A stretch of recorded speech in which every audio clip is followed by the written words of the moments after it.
Welcome to the Michael Opitz Show with Christina Jeffrey, our co-host, our sometimes co-host, and today, Christina, should I say that you're a guest, or is this just a conversation between the two of us? It's just a conversation between the two of us, but we're letting people listen in. Well, good. Just a couple of million of our favorite people. Right. Christina, there's so many topics in the news today that it's hard to keep track of them, and it's just impossible to keep them all in your conscious thought at one time. So let's start with some of the top of the news items. The topic, the president, marijuana. He has long said that he's used marijuana, that he used marijuana in the past growing up, and we've all seen pictures of that. What I think we need, and he thinks that marijuana is no more hazardous to your health than booze. So we have to look at his judgment and try to understand to what extent was he a dopehead at the time, and is it still affecting his judgment? What do you think, Christina? Good question. Very good question. I'm sure if a Republican were in the White House and was acknowledging such a background, all of the things that his critics disagreed with would be attributed to the fact that he was a dopehead. Fortunately for him, we're more rational and more careful in our judgment. But still, I would take the president at his word on this, that he has experience with marijuana. But I'd also take the scientists at their word that it affects your judgment. So I think it's fair. Dr. Charles Krauthammer is a physician and a psychiatrist, and he said on the news last night that marijuana does stunt your growth and impair your judgment, and that may be a permanent condition. So it's very dangerous for young people to smoke marijuana because of the lasting effects. And then we heard Patrick Kennedy state, and Patrick Kennedy does have some experience with this, former congressman, Patrick Kennedy and son of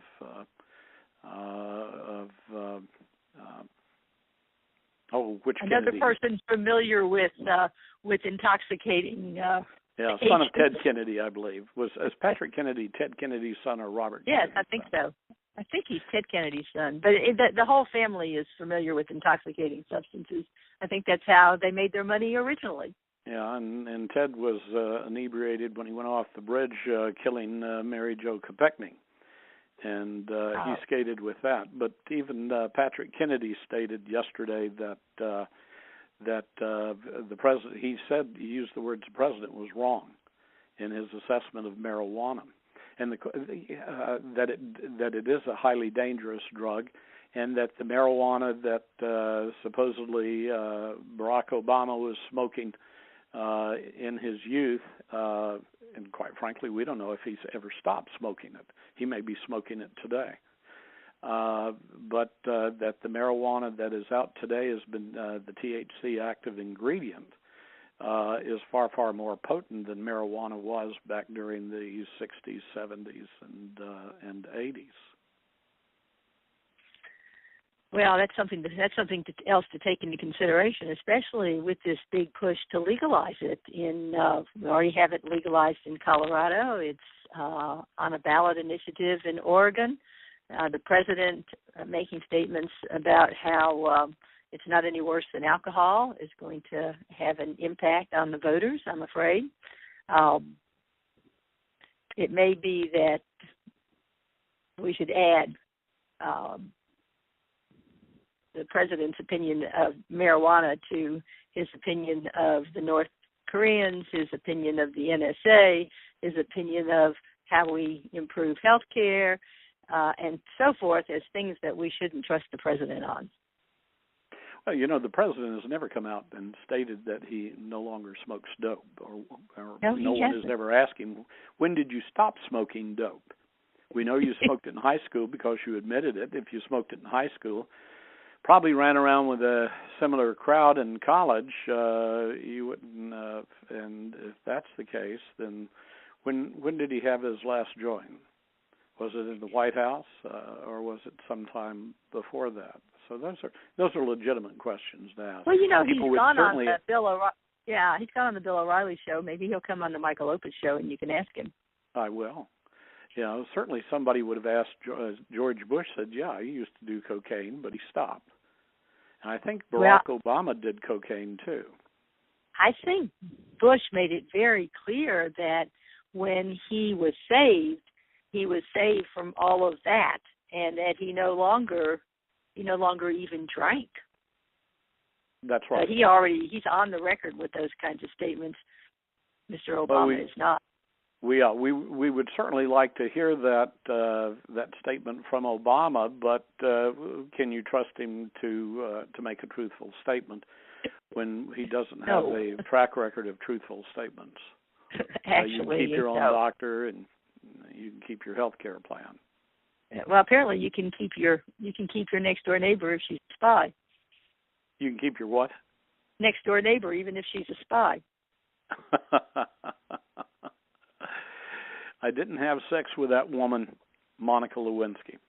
Well, I'm very reassured with the president's talk about the NSA because I like being reminded that it's my next door neighbor and my friends in my hometown that are involved in NSA spying, and so it's always nice to keep to be really open to all of your neighbors, right? It's very reassuring. Just like in Eastern Europe and in the Soviet Union, it was always your neighbors spying on you, right?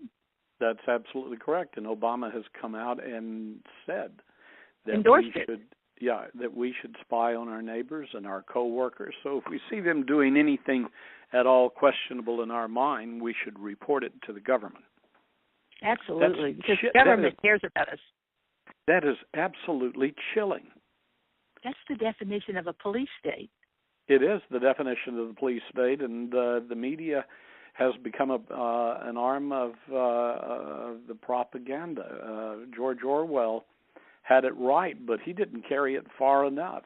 And people thought he was extreme at the time, but we see that the media is no longer interested in disclosing accurate news. There are only a couple of outlets in the media that do this. The grassroots, and that's making room for folks like us in the grassroots media, where we are not bought off by anybody.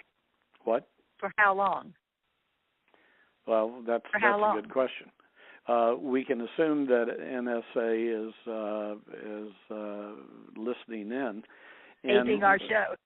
That's right. I hope they find it entertaining. But it's when Keith Alexander, head of NSA, and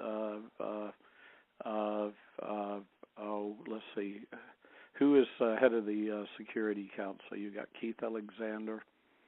Is it Susan Rice? No. There's the two leaders involved in the congressional testimony, but the bottom line is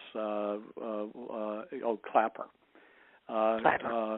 Eric Clapper stated when asked a question, is NSA listening in on our conversations or tracking our conversations? And he said, no, not wittingly. Well, he lied to Congress. Yes, and later he explained it. He told as much of the truth as he possibly could, or was it he told as unlethal a lie? What was the explanation for the kind of lie that he told? Remember that? No, I don't. I don't recall that. But a lie. He admitted that he knew he was lying. Right, but in sworn testimony, he lied. Now, he always could have said, "I'll have to answer that. I'll have to give you that answer off record or in." He could have done that. Yeah, he could have done that, but instead he chose to lie. But the big thing here is Boehner, Speaker of the House.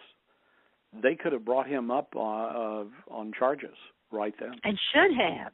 And should have. Because I mean, you can go to jail for lying to Congress. That's right. So they could have charged him right then with lying to Congress, and Boehner, who appears to be Nancy Pelosi's younger brother, chose not to do so. You have to question if they're working in concert when Boehner is not following the law himself. When it's a recognizable lie at the highest form of government. Bill Clinton lied, and he lost his law license. They went to court on that. But I think this is all what you expect if you're truly living in a police state. Now, once upon a time, the FBI had files on people, but the FBI's ability to collect information was limited by law and was limited to material that they could gather through some kind of investigation that was authorized by law. Today, the NSA is on a witch hunt, and when we look at the history of the Fourth Amendment, we know that the founders had in mind the British rummaging through the private papers of people with general warrants, not specific warrants, but general warrants that allowed them to go on fishing expeditions. And that is exactly what the NSA is doing, and it is diametrically opposed to the Fourth Amendment. And they say that it's all right because they're only tracking metadata, and people need to understand what metadata is. Metadata is data about data. So but the thing that's so important about metadata, one phone number calling another phone number, but not disclosing the conversation, which they have also recorded. The conversation is recorded, but they're saying, we don't listen to the conversation. Oh, really? Trust us. Yeah, trust us. We don't listen to it until we want to listen to it, until the metadata, until we are investigating Michael Opitz, and we discover that Michael Opitz talks to subversive people, and therefore we want to listen in on those conversations. And they've got it recorded. And when you say they, all it takes is one person sitting at the terminal to listen in. And when I said that, my background is with a phone company. When I said to people earlier that with CALEA and the electronic switching, you can have a single person listening in on any phone conversation that they want to listen in on with the electronic switching across the United States and around the world, and people couldn't understand that. And then Eric Snowden came out and stated that he could listen in on the president's conversation. And even then people thought, well, that's hyperbole. But since then it's come out that they listen in on the cell phone of Andrea Merkel. And but he's promised, Obama has promised they won't do that anymore. But then there's questionable if she talks to Putin, who is not truly an American ally, would they listen in on that phone conversation? Mm-hmm. Well, and it's quite ironic that in his NSA speech, Barack Obama claims kinship between an analogy between our NSA that spies mostly on Americans. Probably 90% of the data they're gathering is American, maybe 99. I'm just imagining that they have way more access to our telephones than they do to everybody else's. And the Sons of Liberty and Paul Revere, who went out at night to find out what the British were up to in order to protect Americans. Seems to me that the Sons of Liberty would have had to have been breaking into people's houses and rummaging through their papers in order to be like the NSA today. Well, that's right. And, we can't just lay all the blame on Barack Obama here. George Bush is the one, W is the one who set this up, I understand it. Who knows? I think they tried setting it up under Clinton, but CALEA, the software, or rather the law mandating that the telephone companies install software on their big electronic switches that we all use to route phone calls, such as this one, locally and across the nation. That wasn't in place till George Bush came in, and that afforded him the opportunity and the federal government to listen in on phone conversations without wiretaps, which under the old mechanical switches, all the telephone bell operating system, they had to complete the circuit themselves. It was a manual process, and they needed to have, they required a court order. But with the electronic switching, you don't need a court order. You can just go in the back door and listen. Now, yeah, you're supposed to have it, but they don't. Yeah. Well, So, whatever Bush put in place, I suspect he didn't use to the extent that it's currently being used. Ooh, that brings up an interesting question. To the extent, all it takes is one violation, and precedents were set even then. Yeah. So we don't know, the people who are at the NSA centers, to what extent we have heard reports that some of those people have listened in and tracked their spouses' and girlfriends, boyfriends' phone conversations. Well, and people do the same thing who work for the IRS. Oh, yeah, and they used to say, well, no, that's not so, but now we found out it is so. So they're all listening in on our private conversations, and we, the people, have no choice other than to throw out the bums who are up there who have made the laws and who have allowed this to happen. But it's our fault because we've elected those people. So hopefully we can stop them before it's too late. I think that we have to keep throwing the bums out until we find somebody who is pristine pure or willing to acknowledge what he's done wrong and is not blackmailable. Simply can't have people in office today who, in this environment, which I don't know, with this genie out of the bottle, I don't know we'll ever get it back in. I think people are just going to have to live very good lives if they're going to be in public office. The alternative is the thugs take over, and we get to elect nobody. Speaking of thugs, that's a term I've heard used about Chris Christie, governor of New Jersey. And this domino effect on who he is in the campaign, starting with the lane closures over one of the bridge managed by the Port Authority as it goes into New York. You've got some insight on that, Christina, don't you? Well, you know, I am a big fan of Peggy Noonan's writing. She writes a weekly column for the Wall Street Journal, often not a big fan of her conclusions. At one point, she was actually supporting Barack Obama or coming very close to it for president in his first campaign. So I think she's always on the right side of issues. But her most recent column, I thought, was very insightful. She blamed Christie's problem, and she accepts that he did exactly what he's been accused of, exacting retribution on somebody, on a whole city, because the mayor didn't support his campaign. And she that's said, in addition to the lane closures.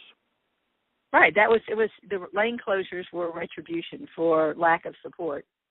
And she says, he didn't really need that. He won overwhelmingly. He was just selfish. He wanted more. And he didn't really need to hug Barack Obama, even though he was grateful to him for his help, with the whole Hurricane Sandy thing. But he wanted more. He wanted those extra votes that he would get. And, just too bad for his friend Mitt Romney, right? That's right. And that was a long, lingering hug, too. A long, lingering hug, right. Plenty of, so it gets played over and over. She says, it's just personal selfishness. And, when you put your own political career, fame, glory, what have you, ahead of your country, ahead of your state, ahead of the people you're supposed to represent, there's definitely selfishness involved, and ego, and almost a kind of glory seeking. if that's endemic to our system and that's what's going on with our political leaders, it's pretty sad. I think that might explain, Christy. I think fear explains most of Congress. You know, if looking at Christy and the lane closures, the New Jersey legislature is conducting an investigation, and he may be subject to impeachment, depending upon what they determine, what facts they find out. It would set a good example for the nation if somebody is impeached for bad behavior and failure to execute the laws faithfully, wouldn't it? It would be. But in addition to that, this withholding of federal funds from a city for a political favor now involves a federal government investigation. And that is criminal if it's found out to be true. So not only is he liable for impeachment on the lane closures, but potentially this could be a criminal violation, withholding money for political favors, and that's really going to shake up the political system across the nation if that's found to be so. And then he goes on trial. Well, here's a question, Michael, just between you and me. A few million of our favorite people. As Southerners, and you live in Marietta, and I used to go to church in Marietta, and I used to drive down, I think it was the Barrett Parkway, or maybe, I think it was Barrett Parkway. Anyway, it's being worked on for a long time, and for some reason the transportation people would set up these cones way out on the west part of the Barrett Parkway, which I think it gets another name. And these cones would be there for months. But the good people of Georgia would just pick them up and move them out of the way. What's wrong with the people in New Jersey? And nobody threw those cones into the river. You know, that there is a difference between the attitude of people in the North and people in the South. I don't want to generalize, but really, I just can't imagine that happening. But there is, and you can get those received comments of people who move from the North to the South, and they'll say that there is a difference in the people in different areas of the country. And one of the areas, something first brought this to mind when I lived in Pennsylvania. Back many years ago, there was tremendous rainstorms and flooding in Wilkes-Barre, Pennsylvania. And people were out of their homes, and it was really quite a bad situation. And the state legislature there in Pennsylvania, never forget this, adjourned before they appropriated any aid to the citizens of Wilkes-Barre, Pennsylvania. And I was incensed because we had taken up things, sewing machine and other goods to contribute to the families that were in need. And here the state legislature adjourned before appropriating any type of relief. And I made the comment to several of my friends that if that happened, and I was from Alabama at the time, if that happened in Alabama or any of the southern cities, the citizens would have been up in arms with the state legislature, and that would not happen. No. And my friends there just kind of shrugged their shoulders and said, well, that's just the way it is. They didn't become incensed at it. And so there is a difference. So the people in New Jersey are incensed, but they didn't get out and move the cones like they would have here. It's right. We'll sort this out tomorrow. Right now we're going home. That's right. Get those cones out of the way. So Christie is in.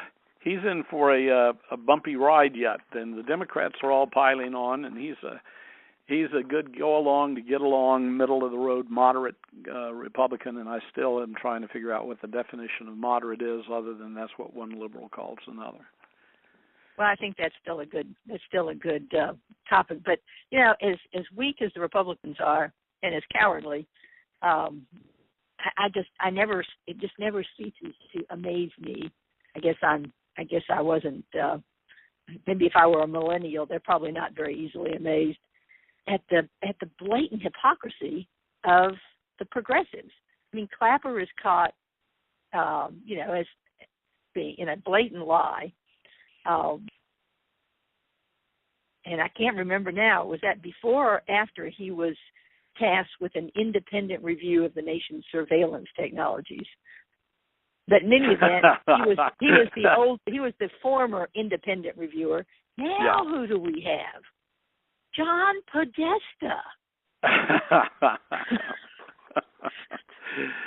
Look, this whole administration is so corrupt. Michelle Obama's classmate is an executive VP at this company that was doing the website for Obamacare to the tune of, the numbers vary, $300 million to $600 million. And I wonder how much this former classmate of Michelle Obama's, and that was a no-bid contract, how much money she got to pocket in extra bonuses.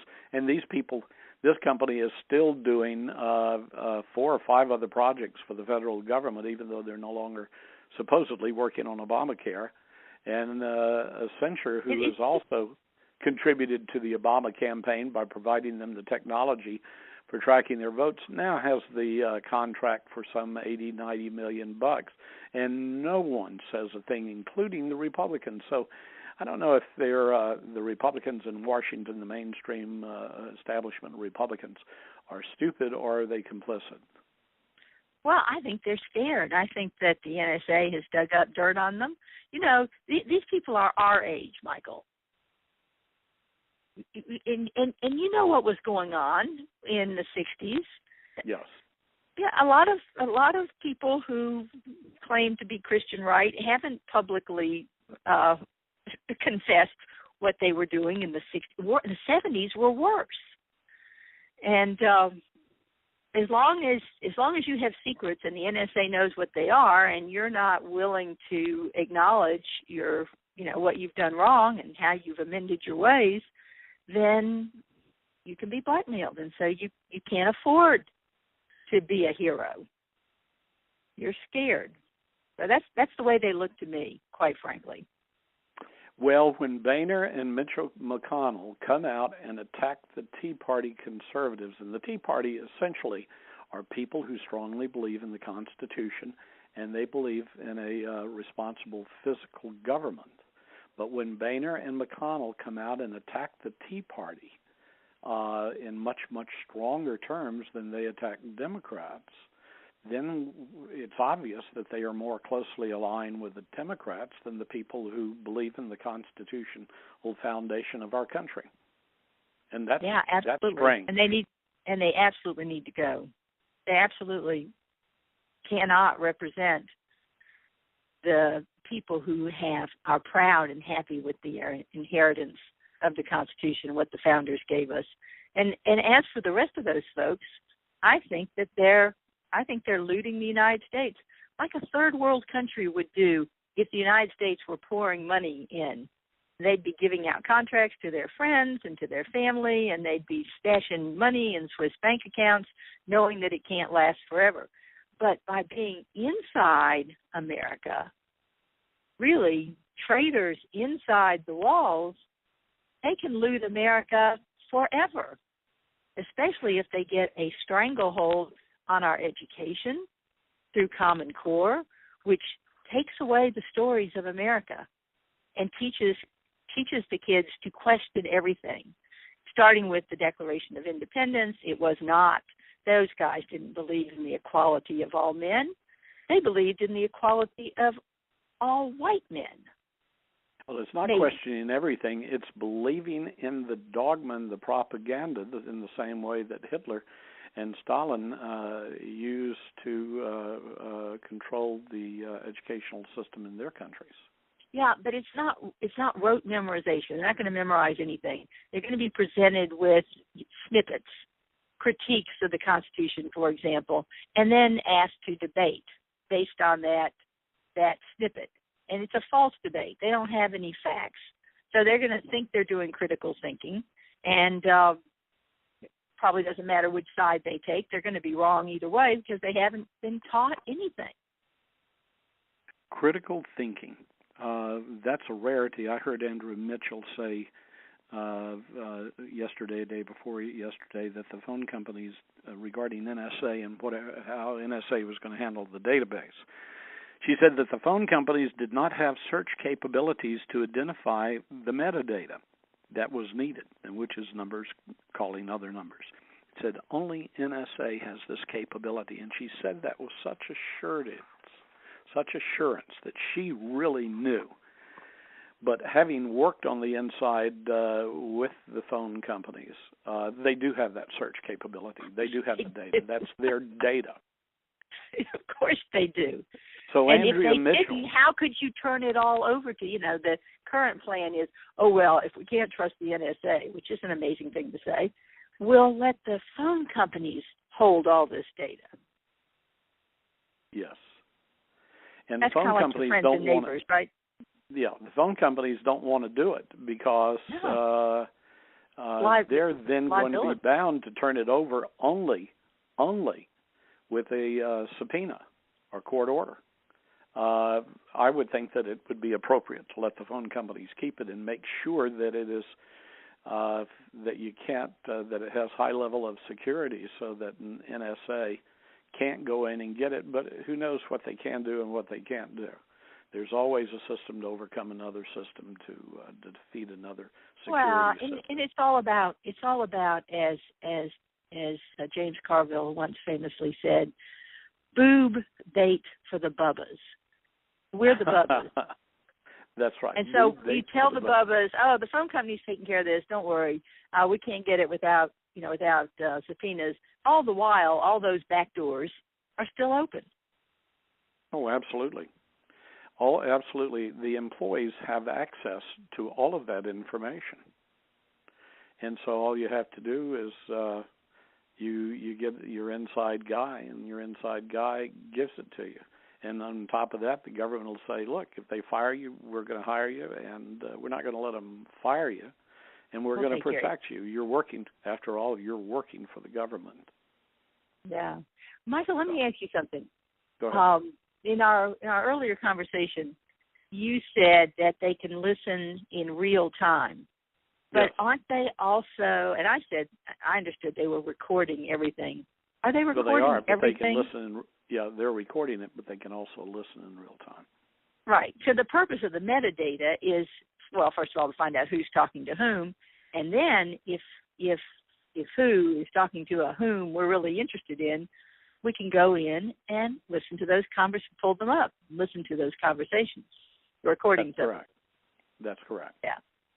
Or if Obama wants to hear what, and we've heard of this several years ago, wants to hear what Newt Gingrich is talking about to some of his buddies, they can go in and listen real time. Remember that instance when Newt was traveling by car and there was another car following him, and they were tapping in Florida. They were tapping into his cell phone and recording the information. And a particularly nasty Democrat named McDermott was behind it. That's right. McDermott has said that he's going to retire, but nobody was ever punished for that. But think about that. And that was technology. That was back, 10, 15 years ago. Newt was Speaker of the House. It was probably about 1996 or 7. Right. And the technology was available then to allow them traveling by car, listening to Newt, and recording it. So the capabilities are far, far more sophisticated now than they were then. You don't have to get close to them in a car. It's right. You can be in Moscow. You can be in Moscow. Or vice versa. That's right. And so it's really quite a web. But the bottom line is that stuff should be stopped. And Clapper and Alexander should have been charged for lying to Congress and put on trial.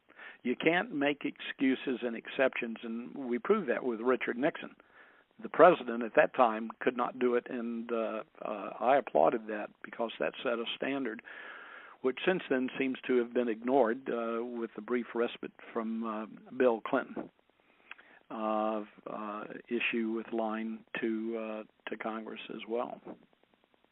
Yeah, you let one president get away with it, now you have a precedent.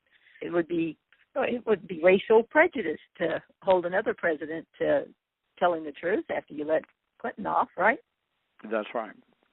Let's turn to global warming for a moment. I could use a little right now. Yeah, it's going to get colder as the day goes on. Yeah, I don't like that.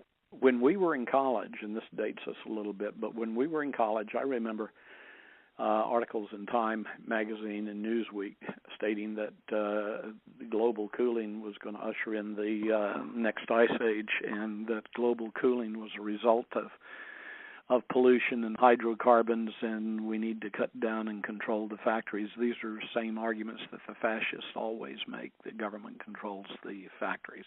Hitler did a good job of that, and so did Mussolini. Mm-hmm. And when that didn't pan out, then they switched sides and said, oh, global warming is caused by the same thing that we said global cooling was 30 years ago, but all those people have forgotten what we said then, so we'll start on our new mantra. So it's a political agenda, but now we're looking at even as we speak, we're looking at another polar vortex coming in and bringing in freezing temperatures and snow. Is this, in some cases, records are being set, not just 10-year or 20-year records, but historic records that go beyond record keeping, where we can't find the coldest day in some of the areas of the country that would compare against the cold temperatures that we're encountering. What thoughts do you have on that, Christina?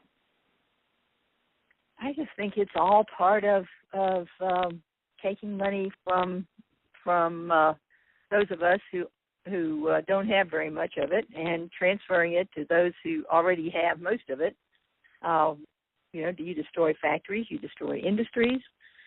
You create new elusive sorts of industries and pour lots of money into them. I just see it all as a big transfer of wealth. And control, government control. Control. Another excuse for government to exercise their control not only over businesses but also over people. Absolutely.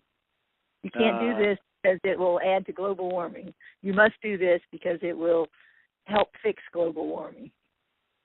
And as we talk about global warming, there's another issue, and that is, remember the nuclear power plant that suffered meltdown in Japan, Fukushima. There was an earthquake, and then there was a tidal wave, and these silly, I used to have higher thoughts of the Japanese that they wouldn't build a power plant so close to the ocean, and they're certainly not over an earthquake zone.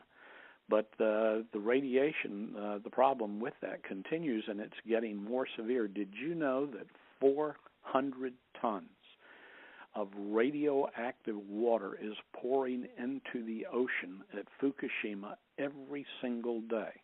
That's 400 That's the water tons. being used to cool the reactor. That's correct. That's correct. And the Japanese don't know what to do. They haven't invited in any other nations to help them. And if plant number 3, and it is possible that it could happen, 2 of them have already suffered catastrophic, I don't want to call it meltdown, but the container is no longer able to contain the radiation, and it's spewing out radiation from 2 reactors. And if the third one suffers the same kind of impairment is a light word that the first 2 have, then it really is going to become a global problem. But the first 2 reactors are also now a global has a global problem, and the radiation from that 400 tons of seawater is now beginning to reach America's shores and affect the seafood in the Pacific. There is an interesting application called SafeCast, SAFECAST, and if you have an iPhone, you can download that application, SafeCast, and it is incredibly sophisticated, but it will show you the radiation levels. at different areas in Japan. It's all color-coded, and again, it's very, very sophisticated, but even a novice user like myself can go in there and look at the data and see how this radiation is spreading out all over Japan. And some folks are even beginning to think that, especially if reactor number 3 breaks down, that the whole island of Japan may be, and I hate to even say this, promote that, but maybe become uninhabitable. But that area around Fukushima is certainly now uninhabitable. Michael, isn't it just amazing that the country that has suffered more nuclear harm than any other nation would allow itself to get into this situation? Well, I guess the sad thing is about human nature and money, and people can make a lot of money, and companies can make a lot of money off this nuclear energy without looking at all the safeguards that are necessary in order to maintain it. And something that has really astounded, nuclear energy is designed to do one thing. It's to heat up those rods so that they become very hot, so they can do one thing, and that is boil water. Right. Think about that. The water then turns into steam, and it turns the turbines. Right. Excuse me? Somehow we're going through this tremendous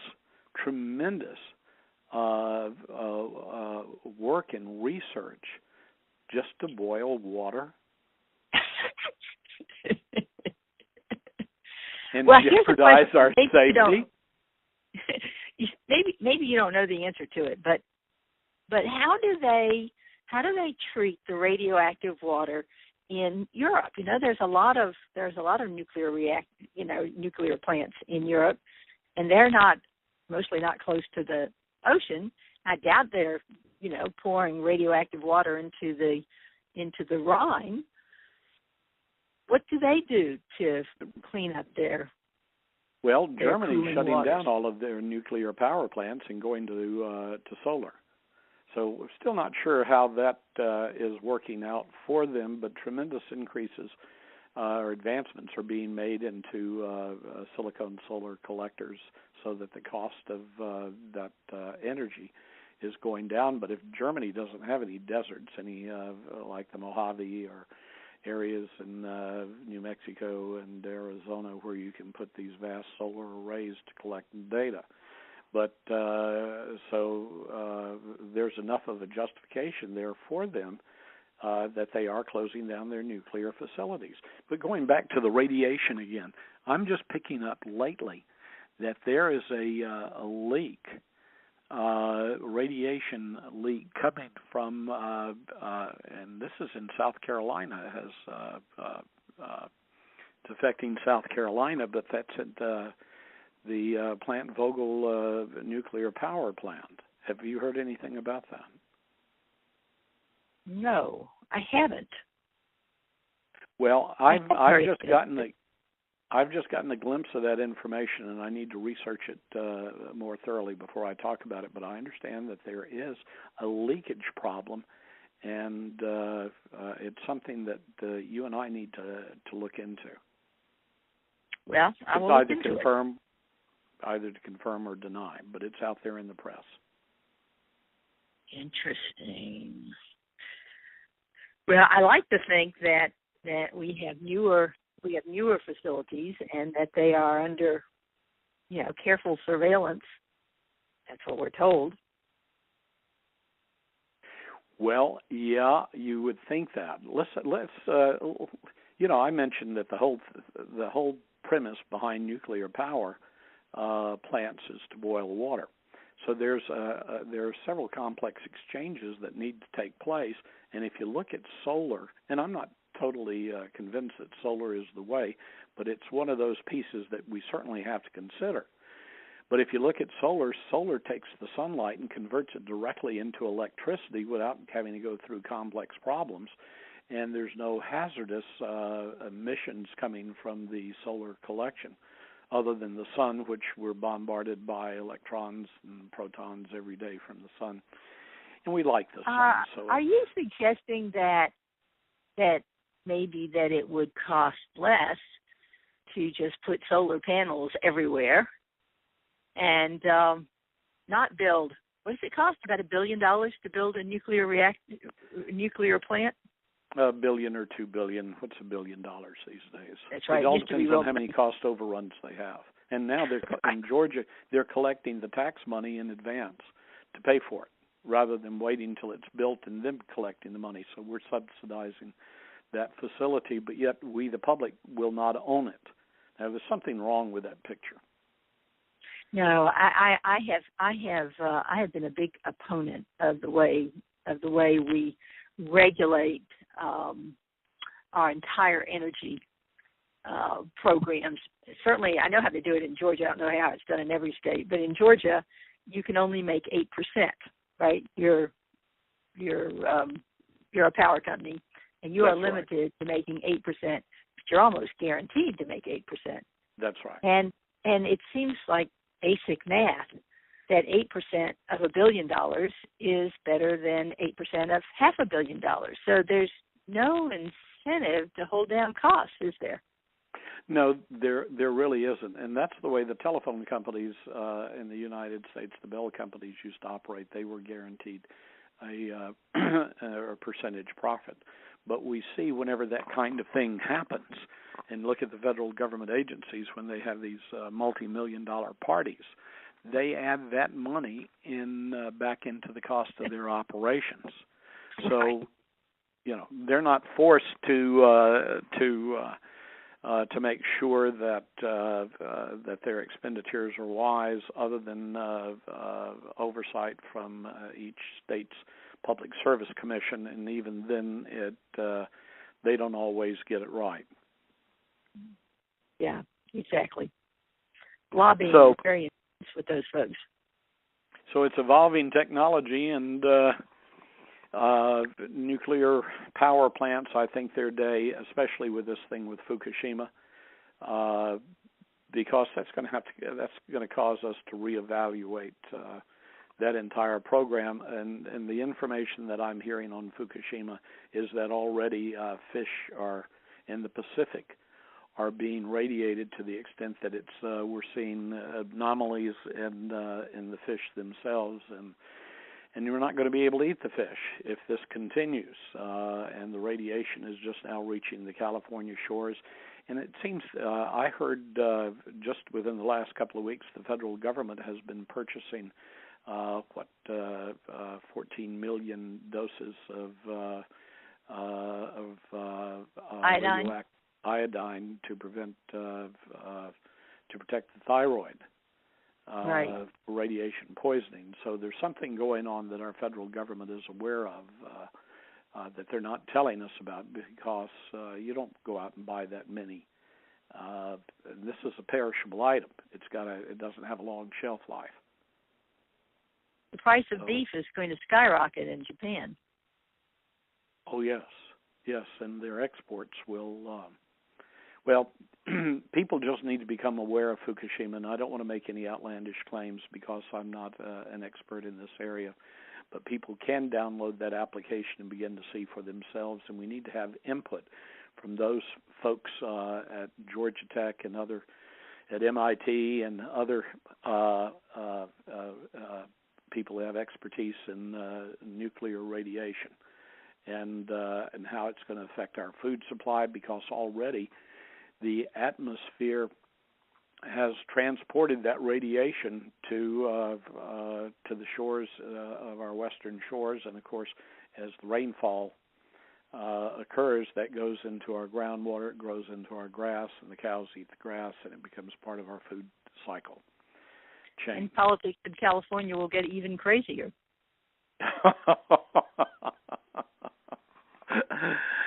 Yeah, it will. It'll be the land of radiated fruit and nuts. Now, Christina, you mustn't get nasty about one of our biggest states. I'm so sorry. It's one of our most beautiful states. It is. But they elected, people are fleeing in droves. Yeah, but they elected Arnold Schwarzenegger the Terminator. The Terminator, who terminated his own marriage by getting his maid. Think about this: getting his maid pregnant. Oh, dear. I think he thinks he's still in movies, but he has brought such disaster to that state that I'm not inclined to see any more of his movies because I'm afraid he will be back. They always come back. Well, Christina, we have gotten. Do we want to take another topic before we end? What about something that we are expert on? Well, let's see. Do you want to talk about an Article 5 convention? Of course, nobody's an expert on that. That's right, because we've never had one. Never had one. So who's an expert? So I guess we're as expert as anybody. We've read Article 5. That's right. And which makes anybody us ahead of most of Congress. That's right. Most of Congress has not read Article 5. Matter of fact, most of the state legislatures, I doubt, have read Article 5 because they've not read the Constitution, because they've not read their own bills. They never read their own bills. And you certainly don't read Pelosi that was in right. law You have to school. pass it to find out what's in it if you have the curiosity to read it once you pass it. Well, you'll know what's in it not by reading it after it's passed, because, I mean, if you could read it after it's passed, you could have read it before with just a little bit of time. You find out what's in it when Kathleen Sebelius tells you via regulations, and you have to comply with it.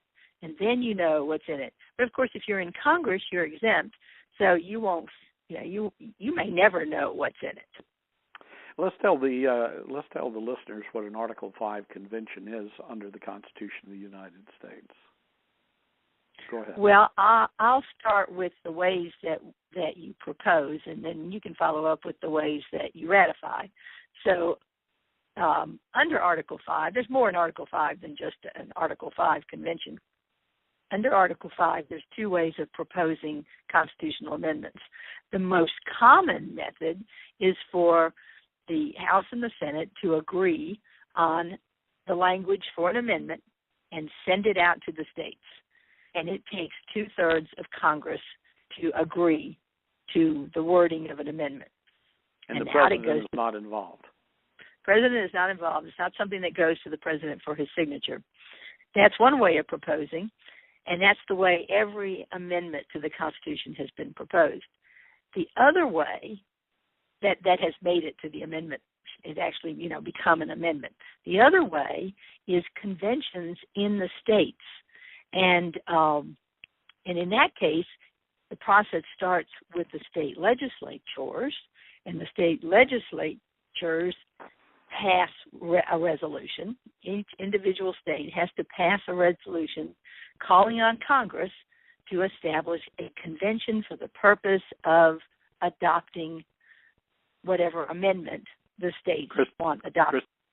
Christina, if I may interrupt, there's another step there in this, in going back and rereading Article 5. It says Congress Congress shall call a convention for proposing amendments, even if the states, when 2/3 of the states state that they wished, of the state legislatures. That's right, and that's very important. It's very important to stress that, because it seems as though, and people are proposing this like crazy, seems as though you could limit this. And I know some constitutional experts who say that the states could limit the convention that Congress calls by simply saying they want a convention strictly for the purpose of, let's say, passing a balanced budget amendment. But the language of Article 5 says that Congress is required to call a convention for the purpose of proposing amendments, right? Plural. Not the amendments that the states have asked for, but for the purpose of proposing amendments. So that's why people like Phyllis Schlafly, for example, are very fearful of the so-called CON-CON, because Congress, once they have called that convention for the purpose of proposing amendments, there's not a limitation on what amendments can be proposed. You're absolutely right.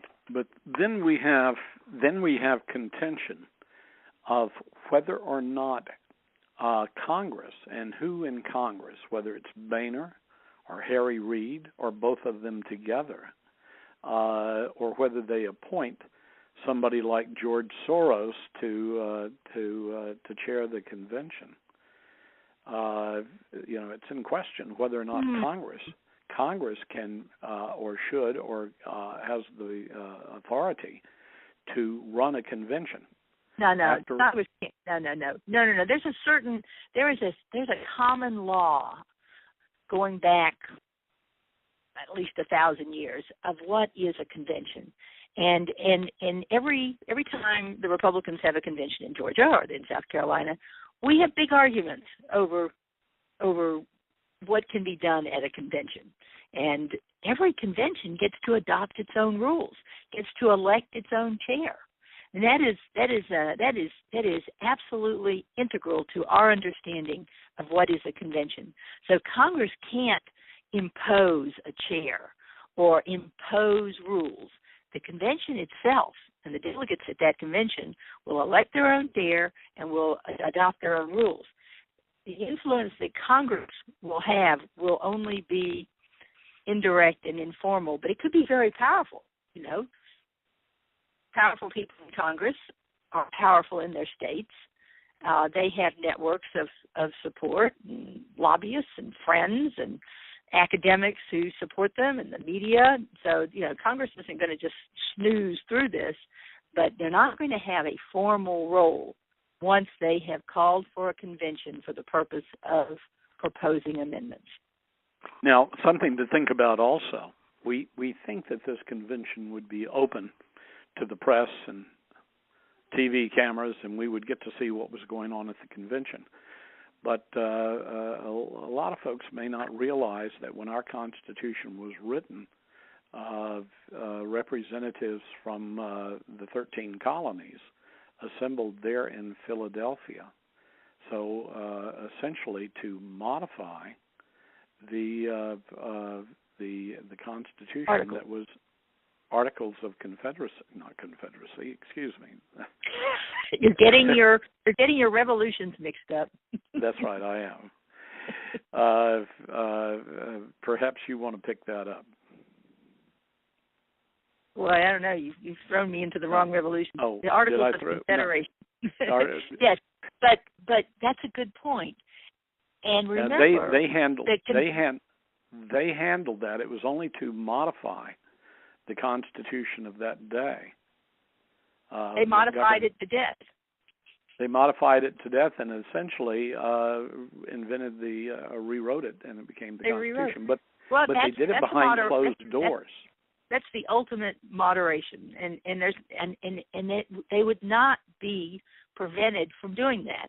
They would also not be prevented from closing it to the outside world, for better or for worse, given our media. Well, that was the precedent. That was the precedent our founders put in place because that's right. So they were sworn to secrecy, and it was done behind closed doors. That convention, once it's launched, would be on its own, for better or for worse. It would depend on the quality of the people in it. And there is a wonderful essay written by Forrest McDonald, and we are indebted to Forrest McDonald, history professor at the University of Alabama, for his thorough critique of the Charles and Mary Beard economic analysis of the founding.